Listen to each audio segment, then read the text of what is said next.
जय हिंद साथियों, स्वागत है आप सभी का हमारे YouTube चैनल JK साहिल स्टडी में। तो आशा करता हूँ आप लोग बढ़िया होंगे। तो आज के वीडियो में हम देखने वाले हैं 5 दिसंबर का दैनिक समसामयिक डेली करंट अफेयर में जो भी SSC CGL SSC GD और यूपी पुलिस के लिए एग्ज़ाम्स देने वाले हैं उनके लिए ये लेक्चर बहुत ही महत्वपूर्ण साबित होने वाला है।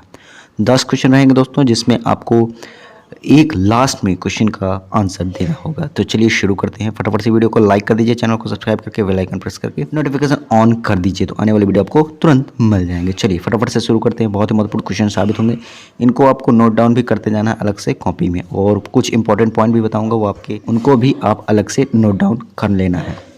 चलिए फटाफट से शुरू करते हैं। पहला क्वेश्चन है, किस बैंक ने शहरी सहकारी बैंक के लिए 4 स्तरीय नियामक मानदंडों को लागू किया है? ऑप्शंस क्या है? भारतीय reserve bank, state bank, Allahabad bank या रिजर्व बैंक। फटाफट से आंसर देना है आपको। राइट आंसर इसका क्या हो जाएगा?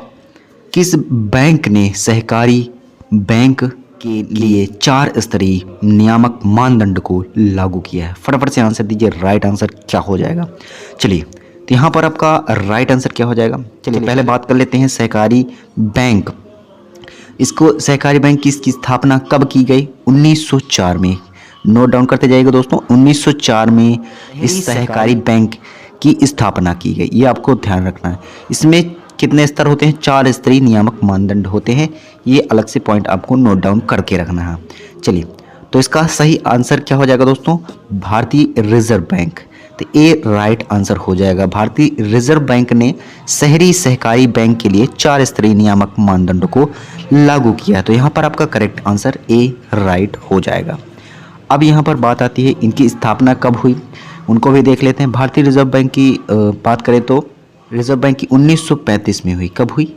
1935 में हुई। 1 अप्रैल 1935 में रिजर्व बैंक की स्थापना हुई है। स्टेट बैंक की बात करें तो स्टेट बैंक की स्थापना 1 जुलाई 1955 को हुई है। कब हुई? 1 जुलाई 1955 को भारतीय स्टेट बैंक की हुई है।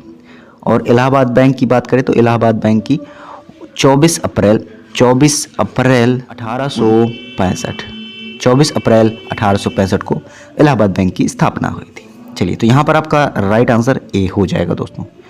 इसकी PDF आप चाहते हैं दोस्तों तो आप लिंक डिस्क्रिप्शन में है टेलीग्राम की, वहाँ पर ज्वाइन होकर आप इसकी PDF ले सकते हैं आसानी से। चलिए अगला क्वेश्चन देखते हैं, बहुत ही महत्वपूर्ण क्वेश्चन है। अगला है, इस वर्ष किस महीने में GST कनेक्शन घटकर 1.46 लाख करोड़ रुपए हुआ है?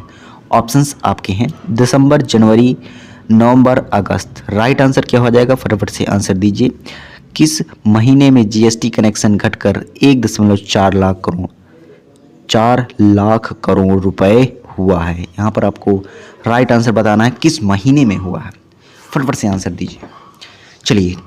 चलिए बात कर लेते हैं GST की। तो GST क्या होता है? गुड्स सर्विसेज टैक्स होता है, एक प्रकार का प्रत्यक्ष कर है, जिसमें यह लागू हुआ है 1 जुलाई। कब लागू हुआ है? 1 जुलाई 2017 से यह लागू हुआ है। सबसे पहले यह गोवा में लागू हुआ है, आपको ध्यान रखना है। चलिए, तो यहाँ पर आपका करेक्ट आंसर क्या हो जाएगा? नवंबर, सी राइट आंसर हो जाएगा। किस महीने में GST कनेक्शन घटकर 1.46 लाख करोड़ रुपए हुआ है? तो यह नवंबर राइट आंसर आपका हो जाएगा।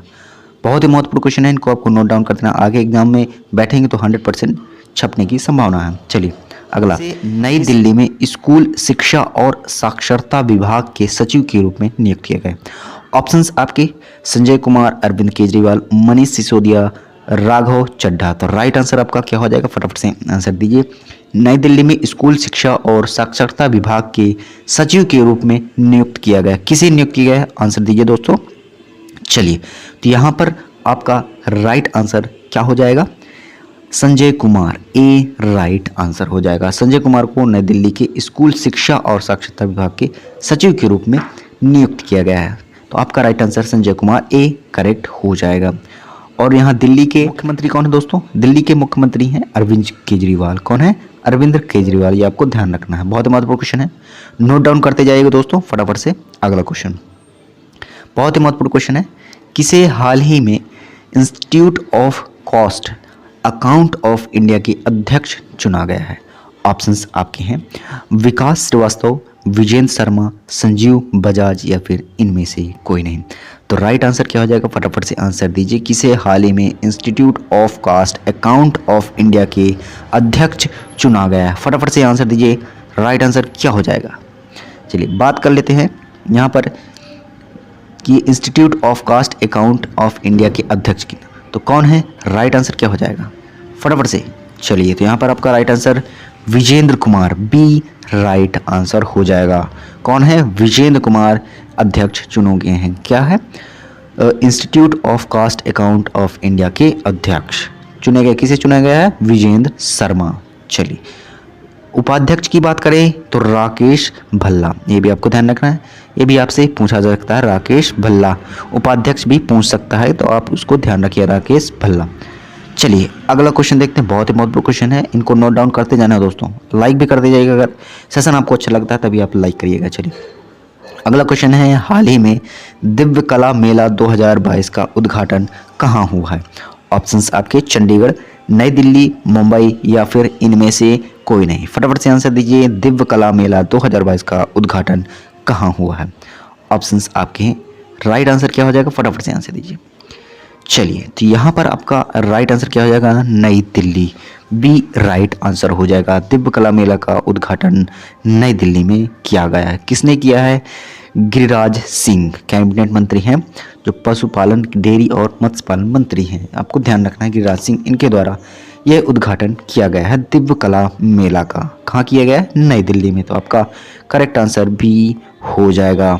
अगला क्वेश्चन बहुत ही महत्वपूर्ण क्वेश्चन है, हाल ही में अंतर्राष्ट्रीय दिव्यांगजन दिवस कब मनाया जाता है? ऑप्शंस आपके 2 दिसंबर, 3 दिसंबर, 4 दिसंबर या फिर इनमें से कोई नहीं। फटाफट से आंसर दीजिए, अंतर्राष्ट्रीय दिव्यांगजन दिवस मनाया जाता है। राइट आंसर क्या हो जाएगा?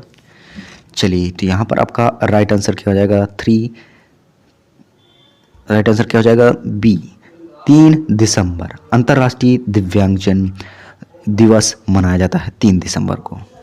ये दिव्यांगजन, इनको जो दिव्यांग हैं, विकलांग जिन्हें पहले कहा जाता था, अब दिव्यांग नया शब्द आ गया है, दिव्यांग यूज किया जाता है। तो दिव्यांग का मतलब क्या होता है? जो इनके अंग विकलांग होते हैं उन्हीं के लिए यह दिवस मनाया जाता है। तो आपका राइट आंसर बी करेक्ट हो जाएगा। चलिए अगला क्वेश्चन, बहुत ही महत्वपूर्ण क्वेश्चन है, इनको नोट डाउन भी करते जाइएगा अलग से। चलिए अगला है, हाल ही में किस संस्थान ने state of global water resource 2021 जारी किया है? ऑप्शंस आपके हैं WMO, WHO, WTO या फिर इनमें से कोई नहीं। फटाफट से आंसर दीजिए, राइट आंसर क्या हो जाएगा? किस संस्थान ने state of global water resource 2021 जारी किया है? फटाफट से आंसर दीजिए, राइट आंसर क्या हो जाएगा। चलिए पहले बात कर लेते हैं इनके फुल फॉर्म। WMO का फुल फॉर्म क्या होता है? World metrology organisation. WHO का क्या होता है? World health organisation. WTO world trade organisation. इन सभी का मुख्यालय कहाँ पर है? स्विट्जरलैंड, जिनेवा में। जिनेवा राइट आंसर क्या हो जाएगा? State of global water resource जारी किया है WMO, वर्ल्ड मेट्रोलॉजी ऑर्गेनाइजेशन। ठीक है, आपको ध्यान रखना है। चलिए बहुत ही महत्वपूर्ण क्वेश्चन है, इनको आपको ध्यान रखना है। अगला क्वेश्चन देखते हैं, हाल ही में समाचारों में रहा वॉशेनार अरेंजमेंट किस क्षेत्र से जुड़ा है? क्वेश्चन क्या है? हाल ही में समाचारों में रहा वॉशेनार अरेंजमेंट किस क्षेत्र से जुड़ा है? ऑप्शंस आपके बिल्डिंग, वाहन, हथियार या फिर इनमें से कोई नहीं। फटाफट से आंसर दीजिए, क्या हो जाएगा राइट आंसर? समाचारों में रहा वॉशेनार अरेंजमेंट किस क्षेत्र से जुड़ा है? फटाफट से आंसर। चलिए बात कर लेते हैं वॉशेनार अरेंजमेंट ये क्या होता है? ये एक प्रकार जो हथियार होते हैं उनके लेन देन में ये प्रयोग किया जाता है, वॉशेनार अरेंजमेंट। ठीक है, आपको ध्यान रखना है। ये नीदरलैंड के वॉशेनार एक स्थान है, वहीं से संबंधित है। वॉशेनार अरेंजमेंट नाम वहीं से लिया गया है। तो हथियारों के लेन देन में यह प्रसिद्ध है। तो आपका राइट आंसर सी हो जाएगा। तो ये हथियारों के क्षेत्र से जुड़ा है, आपको ध्यान रखना। तो सी राइट आंसर हो जाएगा। ठीक है, चलिए अगला क्वेश्चन, बहुत ही महत्वपूर्ण क्वेश्चन है, इनको आपको नोट डाउन करते जाना। लास्ट क्वेश्चन आने वाला है, उसका आंसर आपको कमेंट बॉक्स में देना होगा। चलिए अगला, राजीव लक्ष्मण करंदीकरण को हाल ही में कितने वर्ष के लिए राष्ट्रीय सांख्यिकी आयोग का अध्यक्ष नामित किया गया है? ऑप्शंस आपके 4 वर्ष, 5 वर्ष, 3 वर्ष या फिर 6 वर्ष।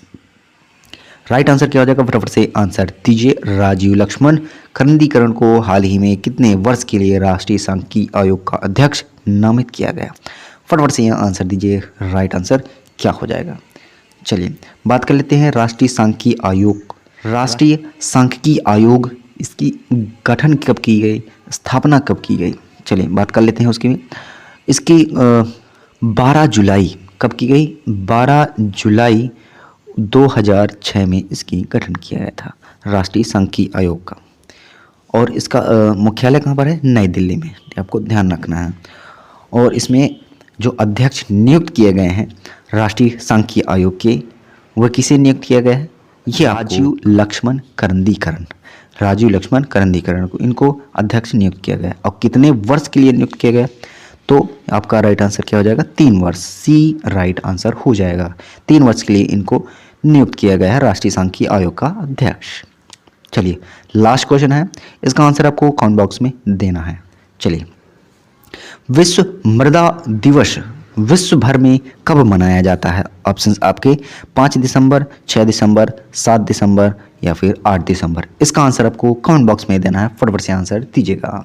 चलिए आज के लिए इतना ही दोस्तों, मिलते हैं फिर अगले वीडियो पर। आशा करता हूँ वीडियो आज का अच्छा लगा हो तो लाइक करिएगा, कमेंट करिएगा, ज़्यादा से ज़्यादा शेयर करिएगा।